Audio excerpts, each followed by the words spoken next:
Балалар, сәлеметсіңдер ме? Қалдарың қалай? Бүгін біз кезекті ұлттық тестілеу орталығының шығарған үлгілік тестінің кезекті нұсқасын талдаймыз. Нұсқада номер жоқ, сол себепті біз кезекті алдыңғы бір нұсқаны талдап едік, бүгін екінші нұсқаны талдаймыз. Кеттік, бірінші сұрақ. Сыныптың ұлдары дене шынықтыру сабағында екі топқа бөлініп, арқан тарту ойынын ойнады. Екі топтың арқанға түсірген күштері 800 ньютоннан болды. Балаларға әсер ететін қорытқы күш қандай дейді.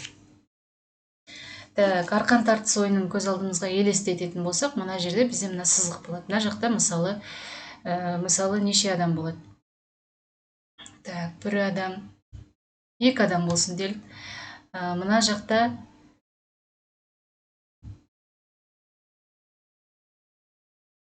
үш адам болсын делге, немесе екі жақта да үштен адамдар болсын делік. Осылардың барлығы қайтеді? Осылардың барлығы бір арқанды тартады. Яғни қай жақтың күші басым болады, сол жақтың тобы, яғни арқанды толығымен өз жағына қарай тартып алу керек арқан тартыс ойынында. Мына жақтағы топтың түсірген күші 800 ньютон дейді балалар. Мына жақтағы топтың түсірген күші 800 ньютон дейді. Сонда екі күш өзара тең болып тұр. Қорытқы күшті табу үшін балалар бізде мына арқан тартыс ойыны кезінде мына бірінші топ, мына топты бірінші топ деп алатын болсақ, екінші топты екі деп алатын болсақ, бірінші топтың күшінің бағыты мына жаққа қарай, F1. Ал екінші топтың көрсеткен күшінің бағыты оңға қарай. Бірінші топтікі солға қарай болса, екеуі қарама-қарсы. Яғни біз бұдан арқан тартыс ойыннан күштердің бір-біріне қарама-қарсы екендігін түсініп аламыз да. Қорытқы күшті есептеген кезде, егер олар қарама-қарсы болатын болса, немесе тең әсерлі күш қой, күштер қарама-қарсы болатын болса, оларды бір-бірінен азайтамыз. Оларды бір-бірінен азайтамыз. Сонда бізде 0 ньютонға тең болады балалар. Егер күштер есептің енді шартына қараймыз. Шартына қарап, арқан тартыс ойыны арқылы бұл есепте күштердің бір-біріне қарама-қарсы екендігін көрсеткен. Кей жағдайда күштер қарама-қарсы деп тура мағынада жазып қояды, немесе кей жағдайда күштер бір-бірімен бағыттас деп жазып қояды, немесе бір жүкті екі адам итерді, әр адамның күші мынанша күш болды деп беріп қойса, онда ол уже бағыттас деген сөз. Яғни біз есептің шартын дұрыстап түсіну арқылы ары қарай шешім қабылдаймыз. Массасы 2 килограмм дененің жылдамдығы 10 метр секундтан 20 метр секундқа артқанда атқарылған жұмыс қандай дейді. Жұмысты кинетикалық энергия арқылы анықтаймыз балалар. Бұл жерде кинетикалық энергияның оң мәнінің өзгерісі, яғни mv2-ның квадраты бөлінген 2 азайту mv1-дің квадраты бөлінген 2 формуласын қоямыз балалар. Сонда бізде 2 көбейту 400 бөлінген 2. Азайту 2 көбейту 100 бөлінген 2. Қысқарып кетті. Сонда бізде балалар 300 жоуль деген жауап шықты. Келесі, меншікті жану жылуы дегенде, меншікті жану жылуы ол бізде кішкентай Q әрпімен белгіленетін өлшем бірлігі джоуль бөлінген килограмм болатын, естеріңде болса болар. Меншікті жану жылуы дегеніміз 1 килограмм отын толық жанғанда, 1 килограмм отын толық жанғанда бөлінетін жылу мөлшері екен. Жазып жаттап аламыз. Келесі, Дальтон заңы қолданылады. Дальтон заңы балалар газ қоспасы үшін қолданылады, есімізде сақтап аламыз. Суретте көрсетілген тоғы бар параллель өткізгіштердің өзара әрекеттесуі дейді балалар. Балалар, бұл жерде екі тоқ күші өзара әрекеттеседі. Деген жазып аламыз. Бір-біріне қарама-қарсы болса, олар бір-бірінен тебіледі. Ал бағыттас болатын болса, бір-біріне тартылады деген жауапты белгілейміз. Түсінікті ғой. Келесі. Газ разряды кезінде заряд тасымалдаушы бөлшектер ол бізде оң иондар, теріс иондар және электрондар балалар. Мына жерде жауап тебіледі. Келесі. Суретте көрсетілген серппелі маятникке ілінген массасы 2000 грамм шардың тербеліс периоды дейді. Так, массасы 2000 грамм, ол бізде 2 килограмм дегенді білдіреді, иә. Мынау К-ның мәні, серіппенің қатаңдығының мәні суретте көрсетіліп тұр екен. Табу керек тербеліс периоды. Балар, серіппелі маятник дегеніміз ол мына құрал.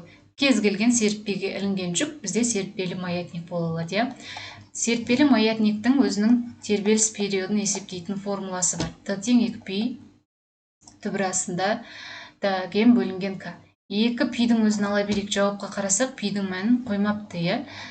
Массамыз бізде 2-ге тең, К-ның мәні 200-ге тең. Мына жерден 0,1 шығады да, одан түбір табатын болсақ, 0,1, 0,1-ді 2-ге көбейтетін болсақ, 0,2 пи секунд деген шығады, балар. Келесі, серпімді жіпті бойлай 30 метр секунд жылдамдықпен таралған бойлық толқынның тербеліс периоды 0,5 секунд болса, толқын ұзындығын тап. Лямбда тең С көбейту Т. Немесе С берілмесе В көбейту Т-ны ала береміз, балар. Сонда жылдамдығымыз бізде 30, мынау тербеліс периоды, балар, мынауымыз бізде үлкен Т-ның мәні. Сонда 0,5, яғни 30-дің жартысы, ол бізде 15 метр деген жауап болады.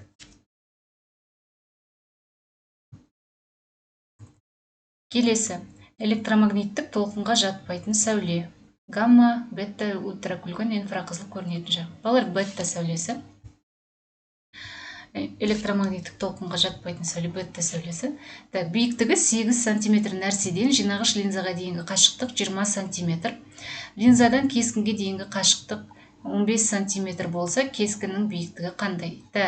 Жинағыш линза беріліп тұр дейді. Биіктігі 8 сантиметр нәрсе, яғни дененің биіктігі 8 сантиметр.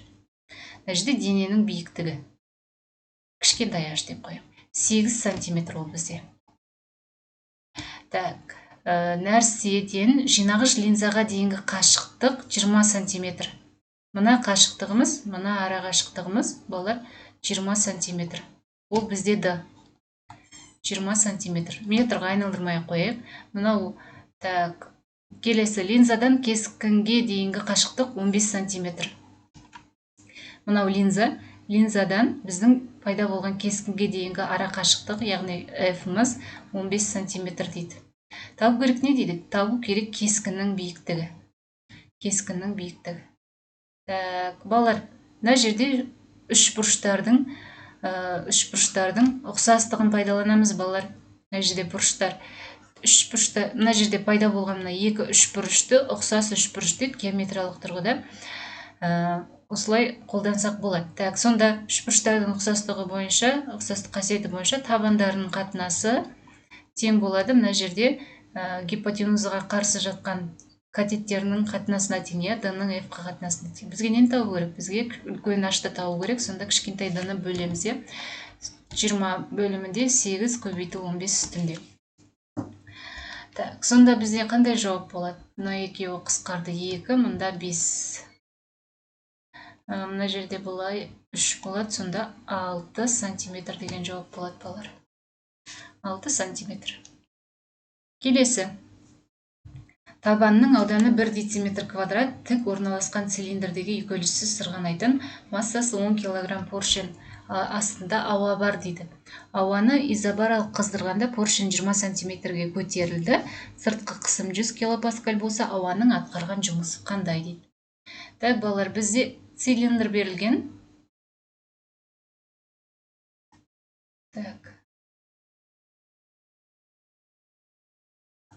Цилиндр берілген. Бұл цилиндр қандай да бір пробкамен жабылған мына жағы. Белгілі бір биіктікке дейін. Бұл цилиндрдің табанның ауданы 1 дециметр квадрат дейді. Ол дегеніміз, балар, 0,1 метр квадрат. Мына сырғанайтын пробканың массасы 10 килограмм дейді. Ауаны изобаралық қыздырғанда поршень 20 сантиметрге көтерілді. Биіктігі 20 сантиметрге, 0,2 деп қойық. Сонда сыртқы қысымымыз 100 килопаскаль болатын болса, ауаның ауаның атқарған жұмысы қандай дейді. Ой, бұл нөмір қолды. Ауаның атқарған жұмысы қандай дейді. Так, цилиндрді қайтадан сызып жіберейік.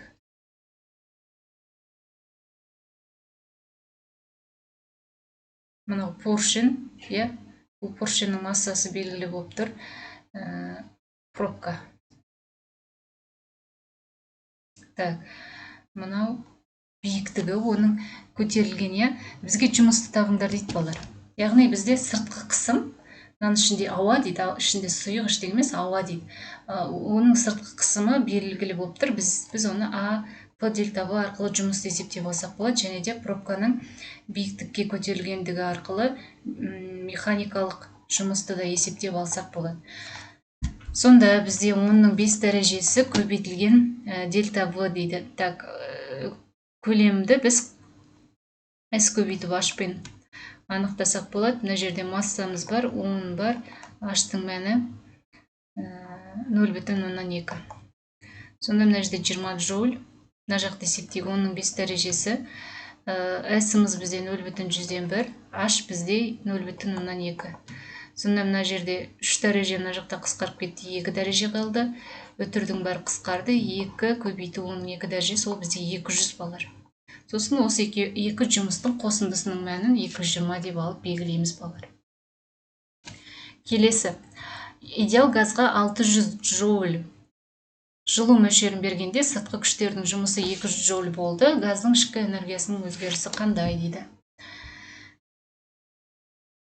Идеал газға 600 джоуль жылу мөлшерін бергенде сыртқы күштердің жұмысы. Так, бізде термодинамиканың бірінші заңының формуласы бойынша ішкі энергияның өзгерісін анықтай саламыз балар. 400 джоуль. Келесі, ауданы 0,5 метр квадрат тұйық өткізгіш контурды қиып өтетін магнит ағыны 8 вебер және тұрақты болса, 2 секундтан кейін контурда индукцияланатын электр қозғаушы күш қандай?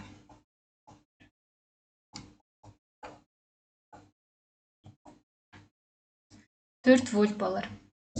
Магнит ағынының өзгерісін уақыттың өзгерісіне қатынасын аламыз да есептеп белгілейміз. Электромагниттік толқынның жиілігі артқан сайын толқын ұзындығы кемейді, энергиясы артады. Толқын ұзындығы мен жиілік бір-біріне керіс шама ғой. Сол себеп жиілік артса, толқын ұзындығы кемейді. Келесі, Юпитер жерден ең алыс орында болған кезде Юпитер серіктерінің тұтылуы басталатын уақыт Юпитер жерге ең жақын орналасқан көзбен салыстырғанда 22 минут кешігеді. Жердің күнді айналу орбитасының радиусы 1,5 көбейту оның 8 дәрежесі километр болса, дат астрономы Ремер осы мәліметтер негізінде жарық жылдамдығын алғаш анықтады. Ремер есептеп тапқан жарық жылдамдығы қандай дейді балар? Бұл жерде Ремердің есептеп тапқан жарық жылдамдығын есептеу формуласы бізде D бөлінген Т. Так, D дегеніміз диаметр балар. Мына жерде бізде шатастыру үшін радиусты беріп қойған, біз диаметр мәнін аламыз, яғни диаметр деген ол 2R-ға тең, оны Т-ға бөлеміз. Так, 3 көбейту оның 8 дәрежесін 22 көбейту 60-ға бөлеміз балар. Сонда бізде жуық шамамен 2,27 оның 5 дәрежесі километр секунд. Немесе 227 мың деген жауап шығады балар. Жаттап алсақ та болады, шығарып жатпай. Жақсы ма? Ремердің өзінің ойлап тапқан жарық жылдамдығының мәні осыған тең балар. Олаф Ремер. Күннің жалпы сәуле шығару қуаты берілген, оған байланысты секунд сайын күн массасының өзгерісі қандай дейді. Қуат бізде N тең болады А бөлінген Т. Немесе П деп белгілеп жатамыз, П тең А бөлінген Т. Күн сәулесінің жалпы сәуле шығару қуаты десе, бізде М0 квадратқа теңестіріп аламыз жұмысты, немесе мынау энергия болуы мүмкін, бөлеміз оны уақытқа. Уақыт енді 1 секунд деп тұр. 1 секунд. Осыдан массаны таба саламыз балар. М0 тең болады N көбейту Т бөлінген С квадрат. Так. 383 көбейту 10-ның 15 дәрежесі көбейту 10-ның 9 дәрежесі гига дегенді ескереміз балар. Бөлеміз с квадрат 9 көбейту 10-ның 16 дәрежесі. Сонда неше шығады екен? 383-ті біз 9-ға бөлеміз. 42-де 5. Жуықтап алсақ 43 деп алсақ болады. 43, жуықтап алай 43. 16 дәреже мен 9 дәреже қысқарады, 16 үстіне минус болып барады. Сонда бізде минус 7. 15-тен 7-ні азайтамыз. 10-ның 8 дәрежесі килограмм. Немесе 4,3 деп жазатын болсақ, 10-ның 9 дәрежесі килограмм деп жазсақ болады балар. Келесі. Суретте вертикаль жоғары лақтырылған дененің қозғалыс траекториясы көрсетілген. Дененің лақтырылған мезеттен бастап есептегенде В нүктесіндегі жылдамдығы қандай дейді. Мына нүктедегі жылдамдықты табу керек қой балар бізге.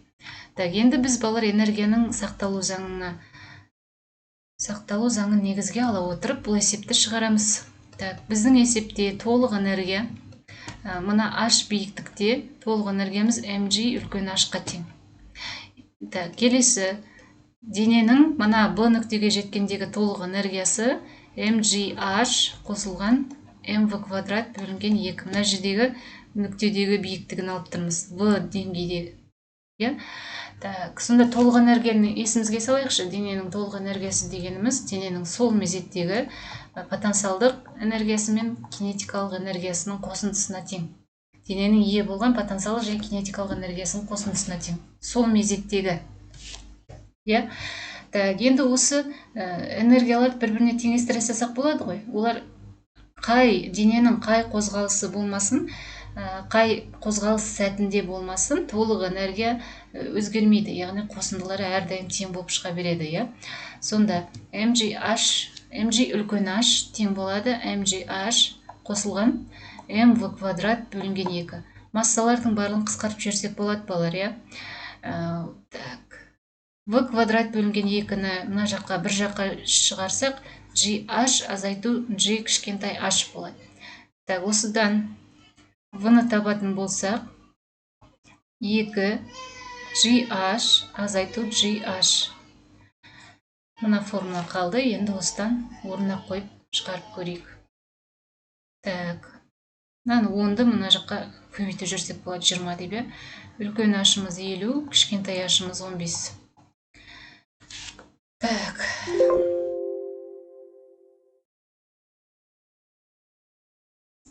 Түбір астында 350 шықты балар. Түбір астында 350-ден түбір табайық, сонда 18,7.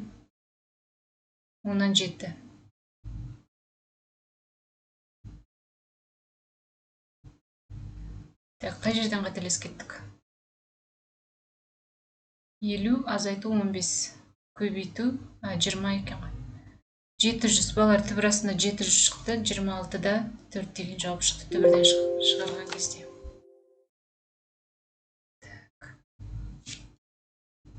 26-да 4 жуықтап алғанда метр секунд. 26,4 метр секунд деген жауап шықты балалар.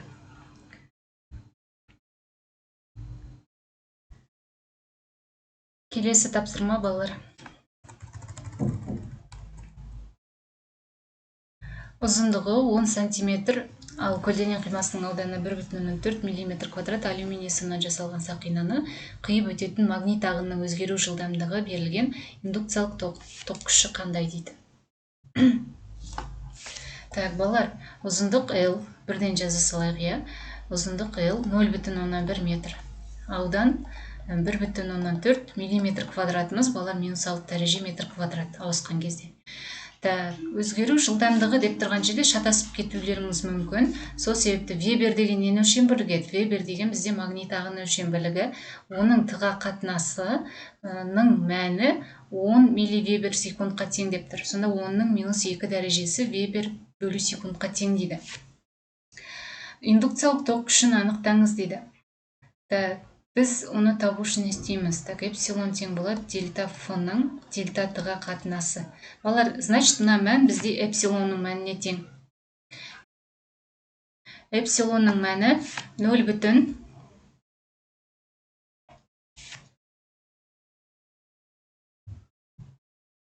қазір бір минут.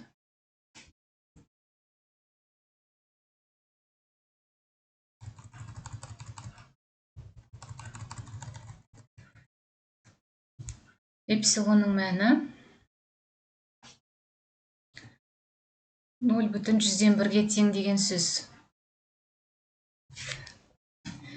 0 бүтін 100-1 вольтке тең деген сөз. Бізде кішкене шатастыру үшін сендерді осылай көрсетіп қойған екен. Енді ары қарай не істейміз? Ары қарай біз индукциялық тоқтың мәнін тап дейді. Тоқшы I-ды табуымыз керек қой. R-ді табайық. Кедергіні табайық. Ро L бөлінген S формасымен кедергіні тауып алайық. Бірінші. Ро-ның мәні 2,8, оның -6 дәрежесі. S-тің мәні 1,4, оның -6 дәрежесі қысқартып жіберейік. L-дің мәні 0,1-ге тең. Сонда, мына жерде қысқарып кетеді 2, мына жерде 0,2 Ом деген жауап болды. Ары қарай тоқ күшін табу үшін істейміз. Эпсилонның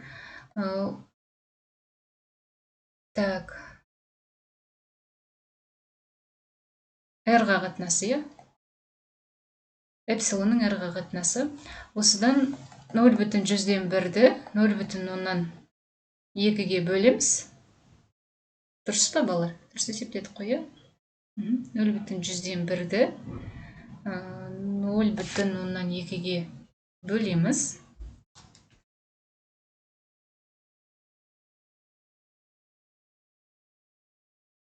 0,105 деген жауап шығады болар. 0,105 ампер. Келесі тапсырма. Әсерлік мәні 220 вольт. Кернеумен қоректенетін айнымалы тоқ тізбегіне активті кедергі 5 Ом резистор мен индуктивті катушка өзара тізбекте жалғанған дейді. Тізбектегі тоқ күшінің амплитудасы 17 ампер болса, индуктивті кедергінің мәні қандай дейді.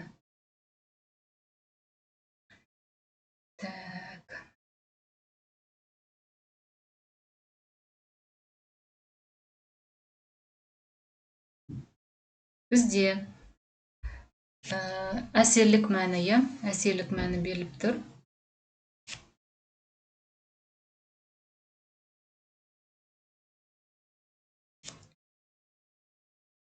Максимал мәнін анықтап аламыз, максимал мәнін анықтау үшін кернеудің максимал мәні бізге керек болады. Оны анықтау үшін түбір астында 2-ні кернеудің әсерлік мәніне көбейтеміз. Яғни түбір астында 2-міз бізде 2-ден түбір шығарсақ 1,4 болады, жоқтап алғанда 1,4, оны біз 220-ға көбейтеміз. Сонда 311,112 вольт жоқтап алғанда осындай мән шықты. Тоқ күшінің амплитудалық мәні 17 амперге тең болып тұр. Активті кедергіміз ол R 5 Омға тең болды. Бізге не дейді? Нені тап дейді?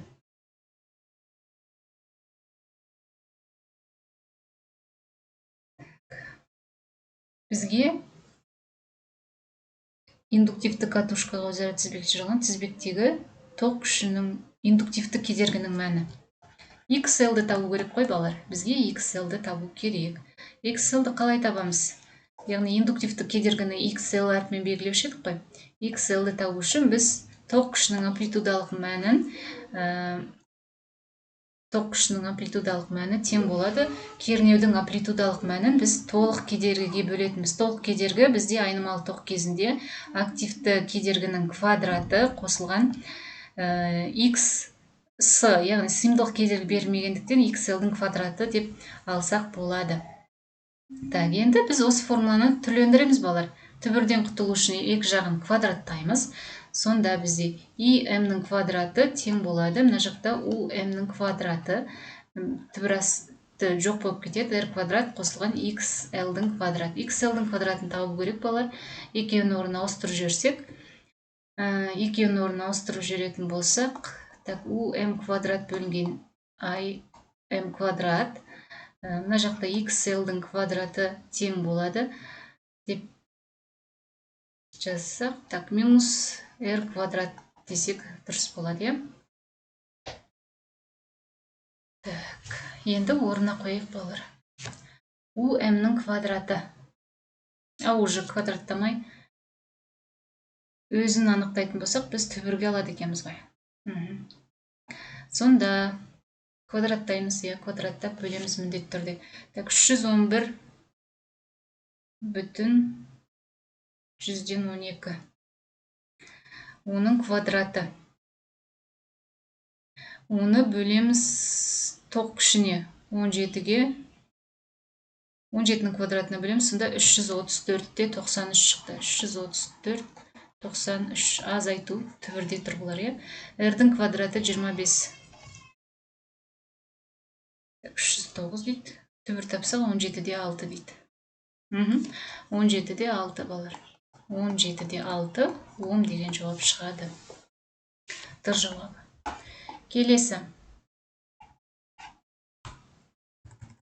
Келесі вольфрам пластинканы энергиясы 15 электрон вольт сәулемен сәулелендіргенде сәуле энергиясының 70% энергиясы электронның максимум кинетикалық энергиясына жұмсалса дейді. Вольфрам үшін фотоэффекттің қызыл шекарасын табу керек. Так, ньюді табамыз балар. Ені ашқа бөлеміз. Енді бұл жердегі е деп отырғамыз. Так, 15 электрон вольт. Оны 0,17-ге көбейіп жүреміз. Ашқа бөлеміз. Так. 15 көбейту 1,6, көбейту 0,17.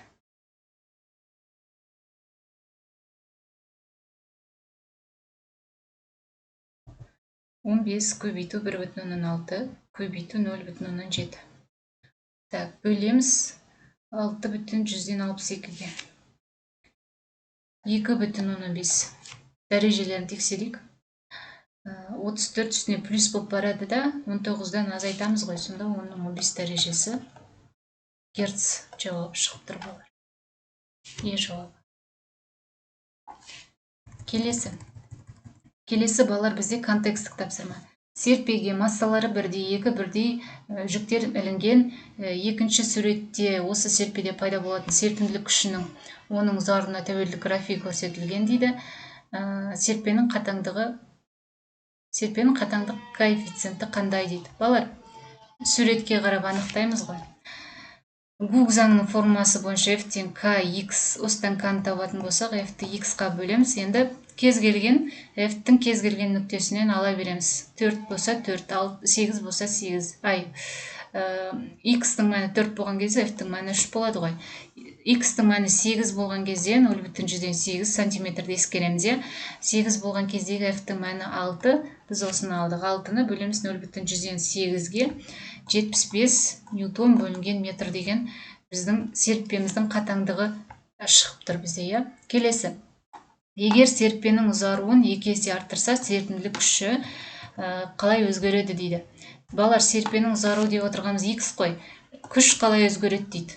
Егер мына f тең kx формуласына қоятын болсақ, егер серіппенің ұзаруын 2 есе арттыратын болсақ, 2-ні мында қоямыз. Ол күш 2 есе артады дегенді белгілейміз. Егер 2-міз төменде болатын болса, бөлшектің бөлімде болатын болса, 2 есе кемиді деген белгілейміз сәйкесінше. Келесі, осы серіппеден және оған ілінген бір жүктен тұратын серіппелі маятниктің периоды қандай дейді. Дәл осы серіппеден және оған ілінген бір жүктен тұратын серіппелі маятниктің периоды. Балар, бізде k-ның мәні белгілі, және есептеп алдық. 75 ньютон бөлінген метр екен.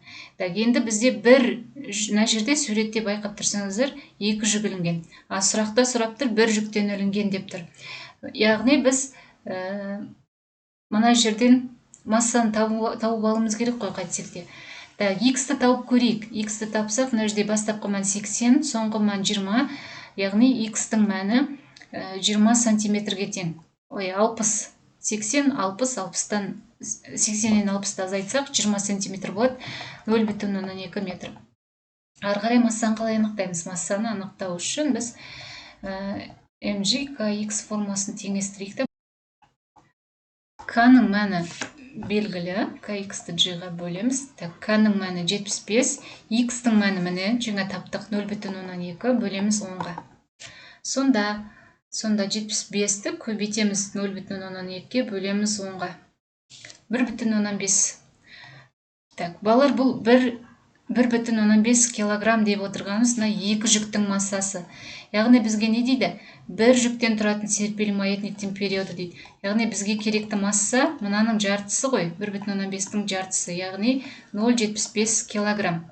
Осы масса арқылы біз серпелі маятниктің тербеліс периодын анықтауымыз керек. Тербелі периодын 6-28, 0,75, К-ның мәні 75. 75-тер қысқарды, 0,01-ден 0,1 шығады. Сонда 0,628 ба? 0,628 секунд деген жауап бар ма екен, көрейік қазір.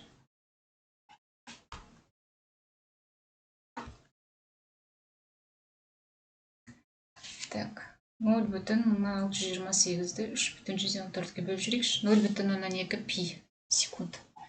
Так, 0,2 пи секунд балар. Келесі нені сұрап тұр екен? Келесі бір жүктің массасын біз уже есептеп қойдық. Ол жерде бізде 1,5 килограмм.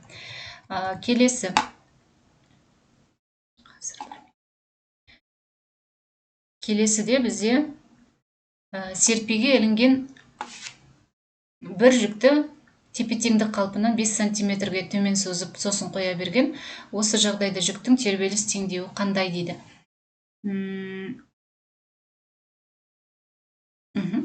XM-ның мәні 0,105 метр. Мынамен кетіп қалады, 3 мән қалды. Бізге омеганы есептеу керек балар. Омеганы есептеу үшін істейміз? Бір жүкті дейді. Бір ғана жүкті тепе-теңдік қалпынан 5 сантиметрге төмен созып, қайтан қоя берсе дейді. Омега тең болады 2 пи бөлінген үлкен Т формасы ғой. Сонда 2 пи, Т-мыз бізде жаңа 0,2 пи болды, я. Сонда мына жерде 10 радиан бөлу секунд. Омеганың мәнін анықтадық, сонда бізде жауап сәйкес келеді балар. Гармоникалық, яғни косинустық теңдеуін жазып шықтық балар. Контекстік есепті аяқтадық. Келесі. Так, жеңіл рычаг тепе-теңдікте болу үшін А нүктесіне түсірілген күш қандай дейді. Так, есептейік. Мына жердегі F1-іміз бізде 60 ньютон. F2 боласасын жарайды. Так, 60 ньютон. Так, 60-ты көбейтеміз 1, 2, 3, 4, 5. 5х-ге тең болады. Мына жерде 1х көбейтеміз F1-ге. Х-тар қысқарып кетті, сонда 60-ты 5-ге көбейтеміз 300 ньютон балар.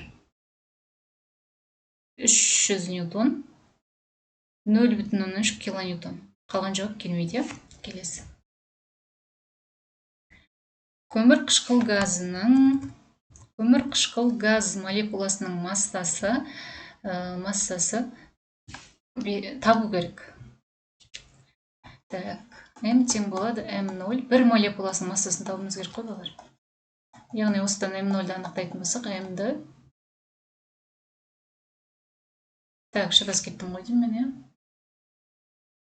Так. Минус дәреже шығу керек қой. Бізге М0-ді табу керек. М0-ді табу керек. Қазір.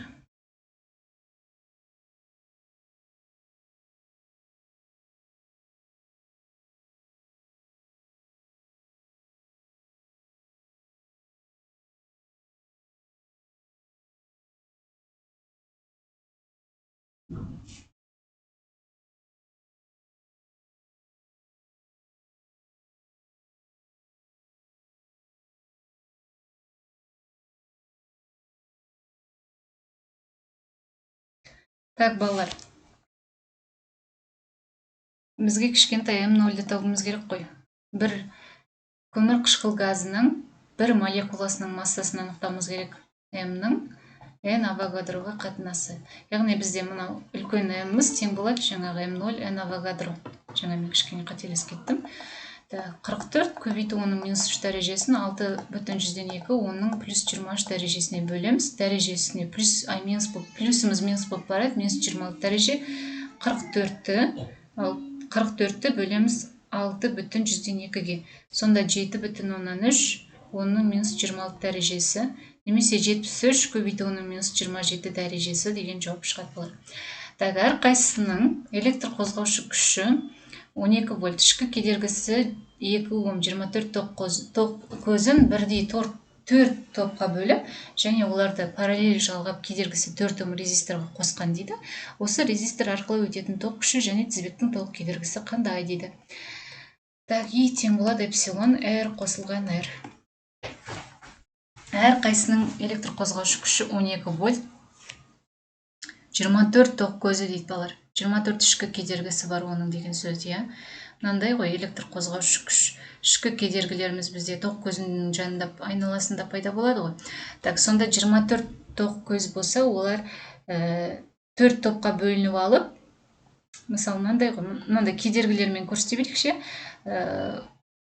4 топқа бөлініп алады да, олар, яғни 24-ті 4-ке бөлеміз,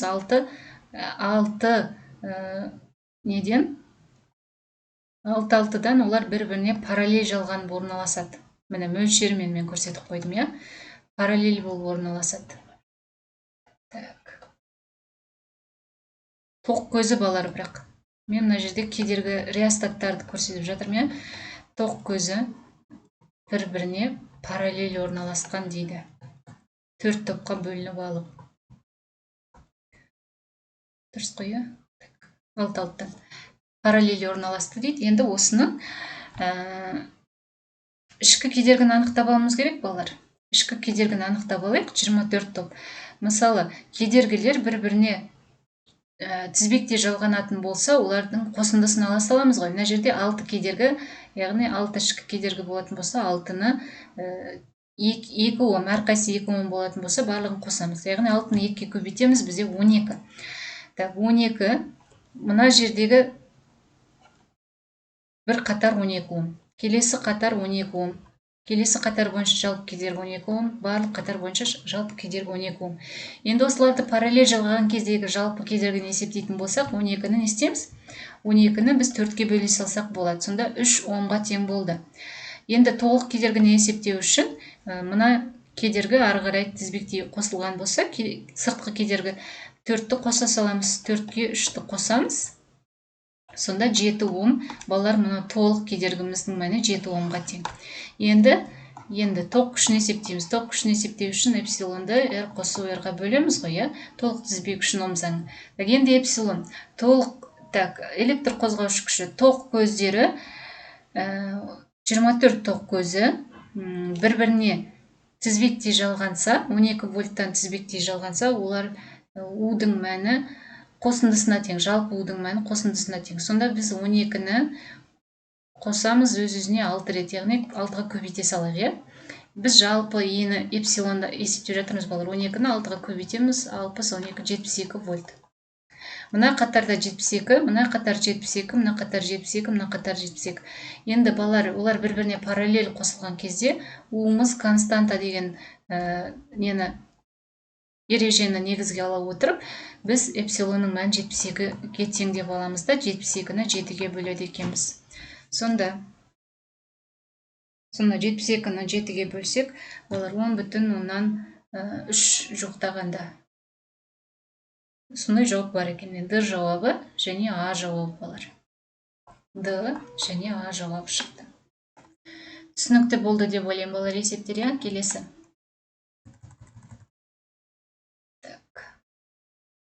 Серппеге бекітілген жүк неук жиілікпен тербеледі. Осы жүкті ілген кездегі серппенің созылуы қандай дейді. Т тең болады 2 пи түбір астында L бөлінген G.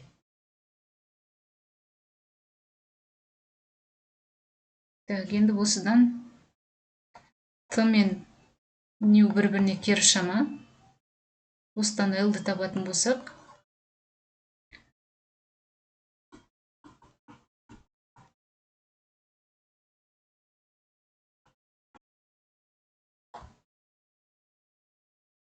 балалар осыдан L-ді табатын болсақ,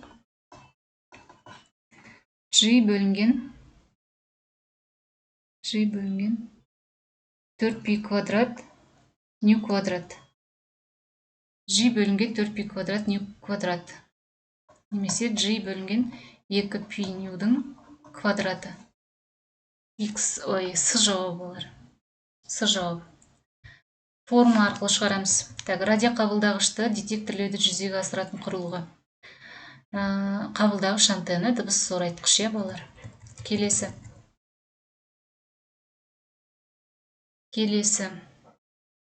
Кернеу U тең болады УМ косинус омега-Т теңдеуімен өзгеретін айнымалы тоқ тізбегіне қосылған актив кедергінің өрнегі және осы тізбектегі тоқ күшінің теңдеуі қандай дейді. Балалар, актив кедергінің өрнегі. Актив кедергі деп отырғанымыз ол жай ғана R ғой. ρL бөлінген S формасымен анықтаймыз.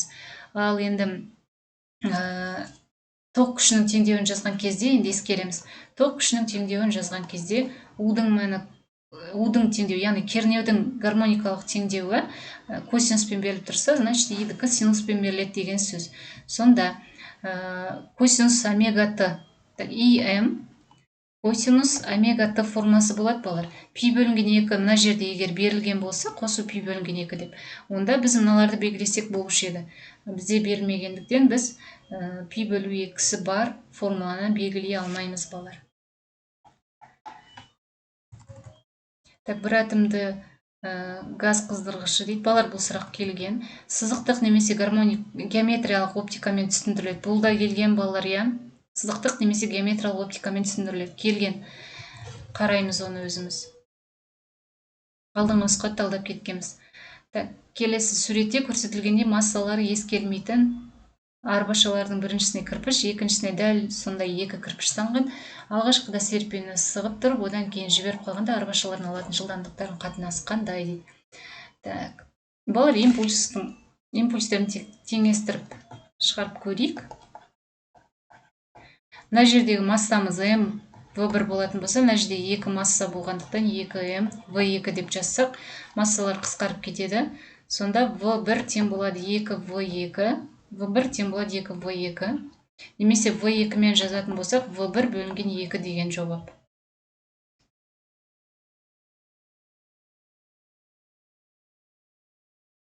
А жауап.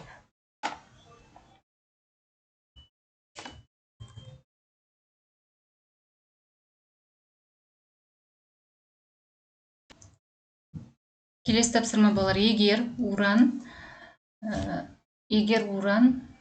92-235 ядросы бөлінгенде 200 мегаэлектрон вольт энергия шығыны болса, 1 килограмм уранда бар ядролар толық ыдырағанда бөлінетін энергия қандай дейді, балар. Мына жердегі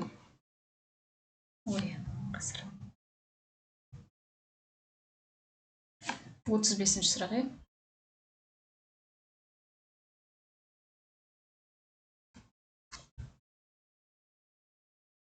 балар, толық ыдырағандағы энергиямыз бізде N-нің, яғни ыдырап шыққан ядролар санын N өлге көбейтеміз. Бастапқы тыныштық кезіндегі энергиясын көбейтеміз ғой. Ең алдымен не істейміз, балар? Ең алдымен біз N-ді анықтап алайық. N-ді анықтау үшін біз зат мөлшерінің кішкентай m-нің үлкен m-ға қатынасы немесе n-нің n-Авогадро қатынасы формасынан n-ді анықтап аламыз. Үлкен m-ға бөлеміз. Кішкентай m-мен n-Авогадроның көбейтіндісін. Тең болады. Кішкентай m-із 1 килограмм, Авогадро тұрақтысы 6 көбейту оның 23 дәрежесі, 235 көбейту оның минус 3 дәрежесі, үстіне плюс 3 болып барады, оның 26 дәрежесі, 6-ны 236-ға бөлеміз, балар. 6-ны бөлеміз 230, 6-ны 5 ба? 6-ны бөлеміз 235-ке. 0,025 или 26 деп жоқтасақ болады. Сонда 26 көбейту оның 26 дәрежесі деп алсақ болады n-нің мәнін. Енді соны біз мынаған көбейте саламыз. Қалай көбейтеміз оны біз? Қараңыздар, e тең болады 26 көбейту 10-ның 26 дәрежесі көбейту 200 көбейту мега деген бар. Көбейту электрон вольтты джоульға айналдырған кезде ол санды міндетті түрде 1,6 оның -19 дәрежесіне көбейтеміз ғой балалар. Сонда мына санды 26-ны көбейтеміз 200-ге, көбейтеміз 1,6-ға. Сонда 8320 деген жауап шықты балалар. Мынаны 25 деп ала берейікші. Так, 25 көбейту 200 көбейту 1,6. Сонда 25-те 5 деп алайықшы жарайды. 25-те 5 көбейту 200 көбейту 1,6. Сонда 8160. Енді ары қарай жуықтаған кезде 8200 шығады ғой. Сонда дәрежелерін қарайық. 26-ға алтыны қосамыз. Одан азайтамыз 19-ды. Сонда 13 дәреже қалды. 10-ның 13 дәрежесі плюс па? Плюс дәрежемен джоуль деген жауап шықты. Оны біз жуықтайтын болсақ, 8,2, 10-ның 16 дәрежесі джоуль деп алсақ болады балалар. Бар ма сондай жауап? 16 емес. 13, 14, 15, 16. Так, бар ма сондай жауап?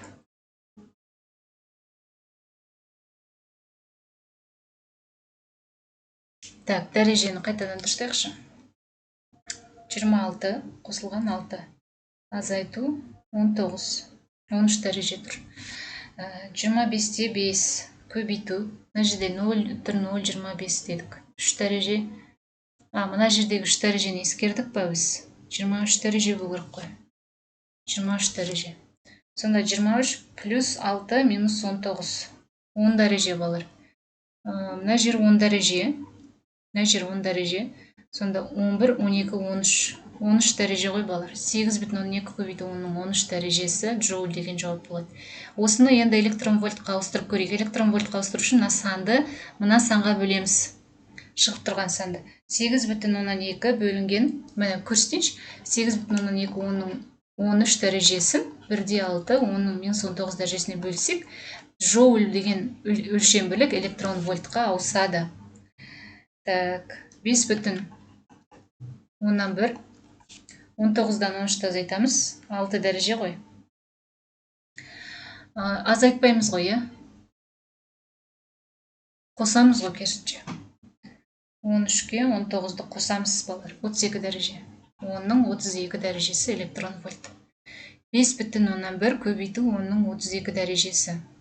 Немесе 51 10-ның 31 дәрежесі деп алсақ болады балар, 5,1 көбейту 10-ның 32 дәрежесі, немесе 51 көбейту 10-ның 31 дәрежесі деп алсақ болады. Сонда А және Аш жауабы дұрыс балар.